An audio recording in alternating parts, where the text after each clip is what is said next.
bienvenue à tous les deux. Merci beaucoup de votre présence. Rémi, est-ce que vous pouvez nous donner le diagnostic que vous faites en cette rentrée sur l'attractivité des métiers de la santé? Est-ce qu'elle est toujours présente? Oui, ce n'est pas dans cette enceinte que je vais avoir besoin de faire l'apologie d'un bon diagnostic. Donc il faut toujours commencer par là et malheureusement, je ne vais pas vous surprendre sur le diagnostic en matière de besoins tout d'abord, parce qu'on peut toujours parler des besoins et d'attractivité ensuite. Pour être très rapide, et ça ne va pas contredire, en tous les cas ça va nourrir le débat que nous venons d'avoir collectivement avec le secteur de la santé publique, c'est le besoin. Le besoin dans les années à venir, si on suit les tendances actuelles, il est criant. Il va y avoir à peu près 100 000 emplois qui ne vont pas être pourvus d'ici 2017. C'est énorme. C'est énorme. Surtout quand on fait face à des problématiques d'accès aux soins, des problématiques de recrutement. Donc, les besoins, la pénurie, elle est devant nous, elle est assez mécanique. Il faut trouver des solutions. Et la solution, ça commence par se poser les questions en termes d'attractivité, mais également de fidélisation. Pour éviter la fuite, il y a eu en 2021 144 000 départs de fonctions de CDI dans notre pays, dont 54% étaient des démissions, donc pas que des départs à la retraite. Oui.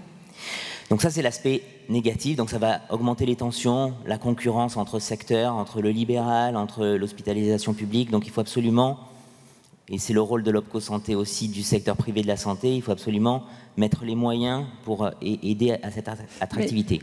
Alors les côtés positifs, et très rapidement, c'est que c'est toujours un secteur qui attire. C'est ça. Les jeunes sont toujours aussi nombreux à vouloir faire ces métiers? On regarde les demandes en Parcoursup, qui est le logiciel qui permet d'orienter les jeunes. Les 4e demandes en termes de volume concernent les métiers de la santé. Par contre, après, il y a une déperdition progressive entre la volonté et l'accès aux formations qualifiantes et après les parcours et les carrières qui se font dans le secteur. Pendant les études aussi, il y a des défections? À tous les étages. C'est là l'importance de l'orientation, du diagnostic et de l'accompagnement dans les processus de qualification et de formation au métier de la santé. C'est un enjeu fondamental pour lequel il faut, aujourd'hui on n'investit pas assez en termes de diagnostic et d'orientation et qu'il faut absolument renforcer. Alors quelles seraient les propositions? Qu'est-ce qu'on peut faire aujourd'hui pour maintenir ces jeunes à la fois dans leurs études et puis après sur leur lieu de travail, leur donner envie de rester? Alors tout d'abord, il faut diagnostiquer les zones d'attrition de ces compétences, il faut accompagner, on était au salon sur les jeunes, il faut fédérer les différents acteurs de la santé, du secteur privé de la santé, qui partagent au moins cette problématique commune, pour fédérer les énergies, pour avoir une meilleure efficience, pour parler et attirer et faire connaître ces métiers et les valoriser. Faire les connaître, il n'y a pas besoin, ils viennent spontanément. Ils viennent spontanément, oui, mais ils souffrent d'une image parfois un peu trop cloisonnée, alors qu'il y a des carrières qui sont offertes dans ce service, des conditions de travail trop difficiles, alors que ça s'améliore, ça évolue, il faut faire connaître.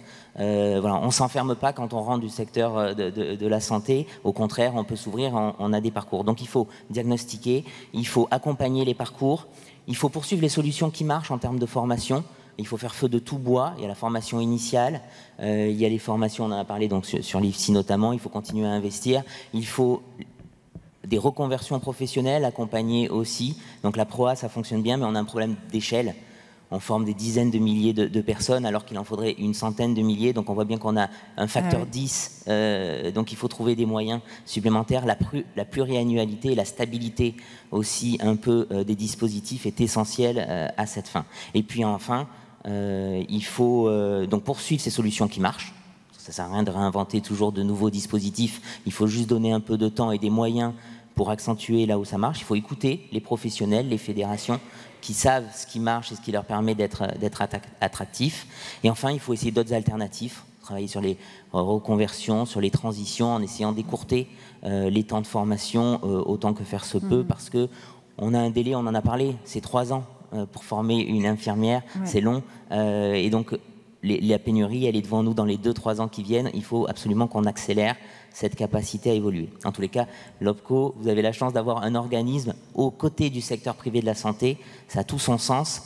Et nous, on est là pour dynamiser ça. On ne doit pas être une administration, auquel cas c'est juste un centre de coût, mais vraiment un acteur privé qui essayent d'accélérer et de vous aider dans cette démarche. Alors j'entends que les jeunes sont toujours aussi nombreux à être intéressés par la santé, donc ils s'inscrivent, ils travaillent. Vous dites qu'ils ont surtout besoin de savoir qu'ils ne vont pas faire les mêmes actes toute leur vie, qu'ils doivent pouvoir se reconvertir. Il n'y a aucun problème vis-à-vis des conditions de travail ? Je ne veux pas tomber dans le simplisme, c'est multifactoriel. Je ne suis pas de ceux qui pensent que la nouvelle génération ne veut pas travailler, donc il faut les payer plus cher pour travailler moins. Non, c'est trop simple comme analyse. Là encore une fois, le diagnostic est important. Aujourd'hui, 78%, c'est uniquement du féminin. Donc on se prive déjà, entre ceux qui veulent et ceux qui arrivent, on se prive d'une grande partie du vivier de compétences. On n'a pas d'infirmiers hommes là, parmi vous? Il y a toute une école qui était là? Bravo. Voilà, bravo.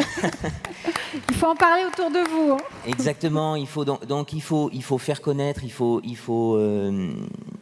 faut ouvrir ce métier-là, il faut le décloisonner, il faut montrer que c'est un secteur dans lequel on peut faire une carrière, dans lequel, certes, il y a une certaine répétitivité de la tâche, mais ce n'est pas le seul, mais que ça n'enferme pas dans un quotidien difficile, qu'il y a aussi des possibilités d'allier vie personnelle avec le secteur. Il y a énormément de choses qui évoluent. Voilà, il faut le faire savoir, et puis il faut accompagner les différents parcours de vie, parce qu'effectivement, la durée de vie d'une infirmière en poste était de 30 ans dans les années 60, elle est de moins de 5 ans aujourd'hui.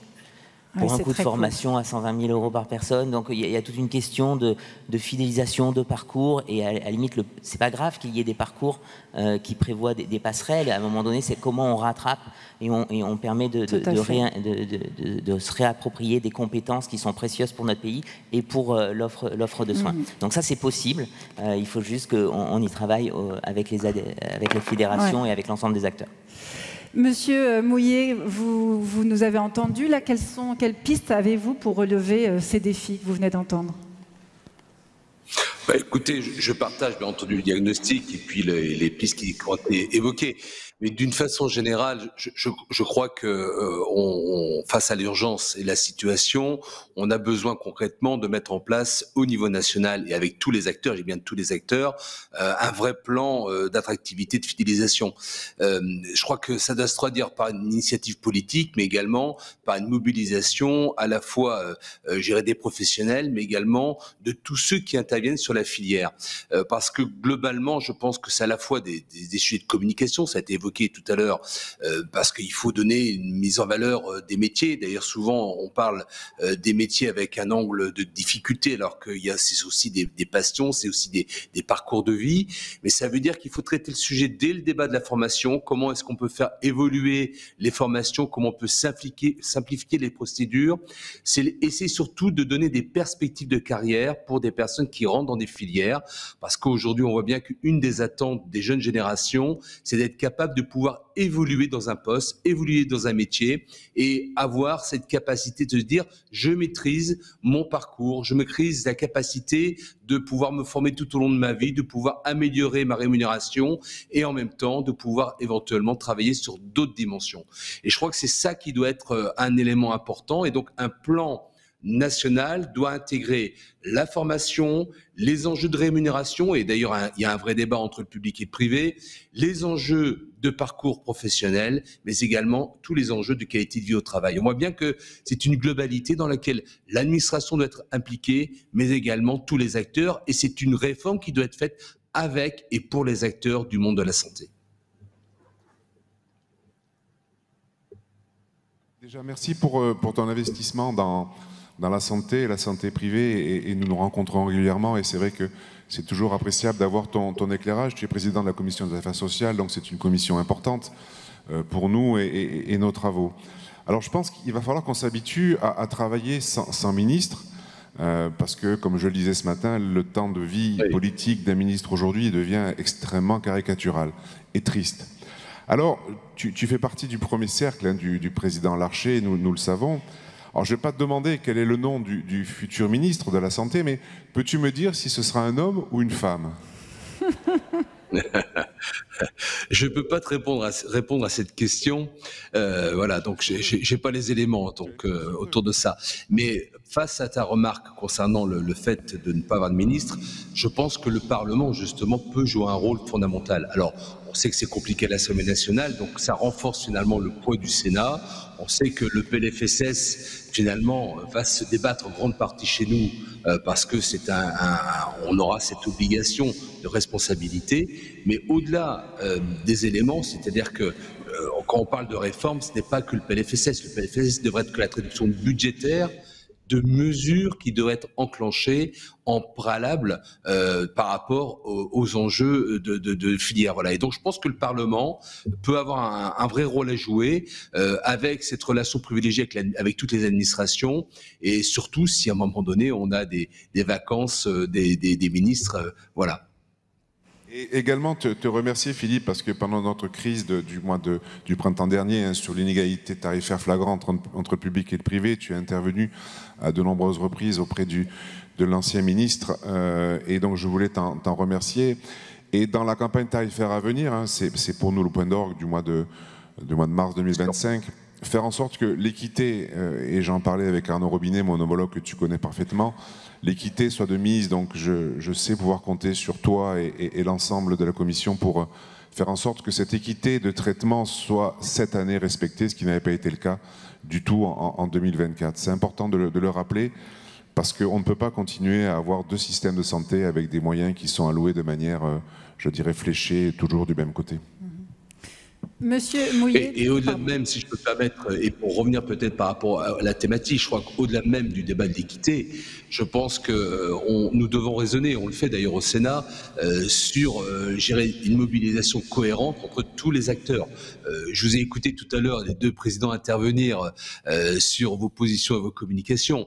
Nous, notre regard, qui est un regard des territoires, du Sénat, qui est d'aménageurs du territoire, c'est un regard justement d'organisation de l'offre de santé, l'offre de soins sur l'ensemble de la France, mais avec cette capacité de travailler en cohérence avec l'ensemble des acteurs. Et dans le domaine de la formation, dans le domaine de l'attractivité des métiers, c'est un point essentiel.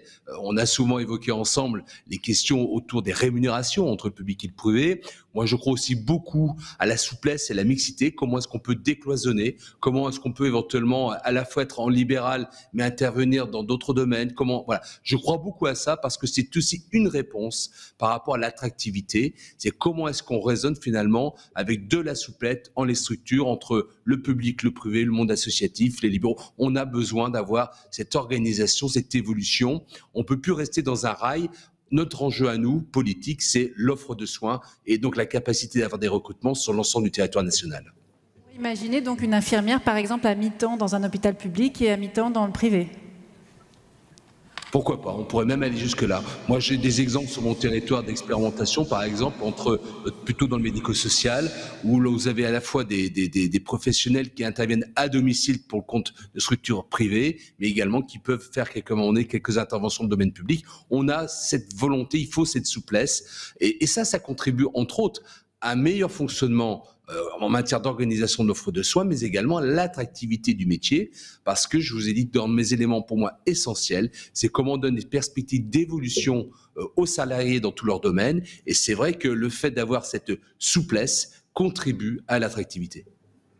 Merci beaucoup, Monsieur Mouillet. Merci, Rémi Mazzocchi. Je vous souhaite une bonne journée, monsieur, loin de nous, à Nancy. On va marquer une pause maintenant. Je vous invite à descendre. Nous avons une petite demi-heure. On se retrouve ici à 11h45 précise. N'hésitez pas à descendre pour aller voir les expositions au rez-de-chaussée. Merci beaucoup.